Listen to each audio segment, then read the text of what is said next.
Hello everyone, আসসালামু আলাইকুম। ফেরদৌসী কাজী blog থেকে আমি ফেরদৌসী আপনাদেরকে ওয়েলকাম করছি আমার চ্যানেলে আরও একটি লাইফস্টাইল ব্লগ ভিডিও দেখার জন্য।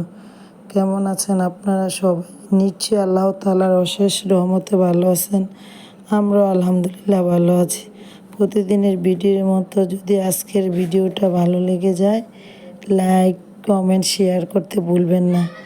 সেই সাথে আপনি যদি আমার চ্যানেলে নতুন হয়ে থাকেন, চাইলে আমার চ্যানেলটিতে সাবস্ক্রাইব করে রাখতে পারেন আপনি যদি লাইফস্টাইল ব্লগ ভিডিও পছন্দ করেন। আর যারা ফেসবুকে দেখেন তারা ফলো করে রাখতে পারেন। আজকে সকালটা আমার শুরু হয়েছে, আজকে তো জুমার দিন, জুম্মা মোবারক শুক্রবার। যেমন সকালের কাজগুলো গুছিয়ে নিতে নিতে আমার যে কাজে সাহায্য করছে ভাবি, উনি রুটি হইতে সব কিছু গুছিয়ে দিয়েছি, কিন্তু সকালের ওই ভিডিওগুলো আমি ধারণ করতে পারি না আমার ক্যামেরাবন্দি। কিন্তু দুপুরের রান্নার থেকে আমি শুরু করছি, ওইখান থেকে শুরু করলাম। এখানে রান্না করতে করতে প্রায় কাজ শেষ হয়ে আসছে। এখানে আমি প্লেট বাটি থালা বাটি এলোমেলো আছে, এগুলো গুছিয়ে নিলাম। এগুলো গুছাইতে হয়, দৈনিকের কাজ দৈনিক, প্রতিদিনের কাজ প্রতিদিন, মানে সাথেরটা সাথে করাটাই ভালো।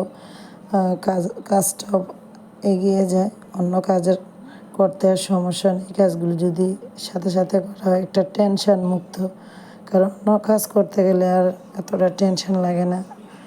এখানে হুজুর খাওয়া দেওয়ার জন্য টিফিন বক্স পাঠানো হলো।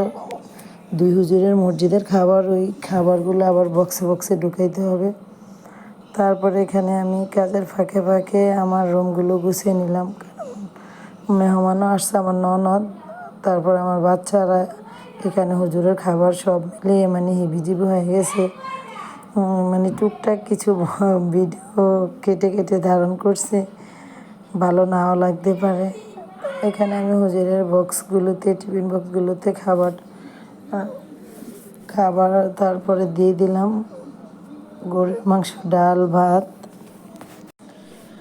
সাথে সবজি, লেবু, পেঁয়াজ। তারপরে যে শসাগুলো আর দেখানো হয় না, তাড়াহুড়া করে দিতেছি। এখানে গাও গোছল ধোয়া, রান্নাবান্না, এখানে হুজুরের সব কিছু করতে হইতেছে। যারা ঠিকঠাক মতো মনোযোগ দিয়ে সংসার করে তারা বুঝে একটা সংসারে কত কাজ। আর আমি একা মাঝে মাঝে আমি যদি না পারি, তখন আমি আমার ওই কাজে যে সাহায্য করে ভাবিকে আমি তখন আসার জন্য অনুরোধ করি। এখানে আমার রান্না শেষে আমার প্রতিটা রুমে রুমে, এখানে রান্নাঘরের ময়লার বাটি, রুমে রুমে সবগুলো ঝুড়ি, সব ময়লাগুলো এখানে আমি ফালাইলাম। ফালানোর পরে দেখেন বৃষ্টি হয় কী অবস্থা হয়ে গেছে।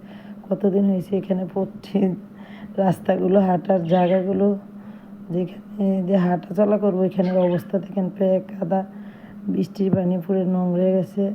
এদিকে আমি বৃষ্টির পানি এই ড্রাম ভর্তি নিয়েছি, এই বালতিগুলো ধুয়ে নিলাম। তারপরে রুমের ভিতরে আবার ঢুকে আবার বালতি পরিষ্কার করে আমার কাজগুলো আবার, এই যে বাচ্চারা গোসল করছে, কাপড় চোপড় এলোমেলো হয়ে গেছে, ওই কাপড় চোপড়গুলো একসাথে করে মিশিয়ে দিব।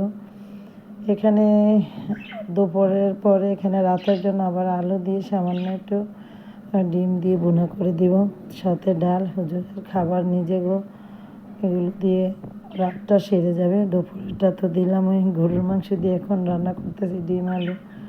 এগুলো আমি সাথে একটু টমেটো দেবো, তখন একটু ভালো লাগবে, নাহলে খালি খালি আলু ভালো লাগে না। কিন্তু ক্যামেরার ভিতরে এত সুন্দর আসে না, এইভাবে রান্না করি তখন কালারগুলো আসে সুন্দরই, খারাপ না, কিন্তু ক্যামেরার ভিতরে এত ভালো লাগে না। এখানে আমি রান্নার পর আবার সেই প্রতিনিয়ত দৈনন্দিন জীবনের, নিত্য জীবনের মেয়ে মানুষের যে কাজগুলো, তার রান্নার পরে থালা বাটি, অনেক বেসিং বুসিং, তারপর চুলার পাট, এগুলো কত এলোমেলো অপরিষ্কার হয়ে যায়। এগুলো করার পরে আবার ঝাড়ু দিতে হয়। রান্নার পরে আবার চুলার পাটটা আবার ঝাড়ু দিয়ে নিলাম। একদম ঝাড়ু দিলে প্রতিটা রুমে ঝাড়ু দিতে হয়, কারণ আমি আবার একটু পরিষ্কার পরিচ্ছন্নতা পছন্দ করি। সারাদিন কাজ করার পরে যদি পরিষ্কার দেখি, তখন মনটার ভিতরে একটা অন্যরকম ফিলিংস আসে।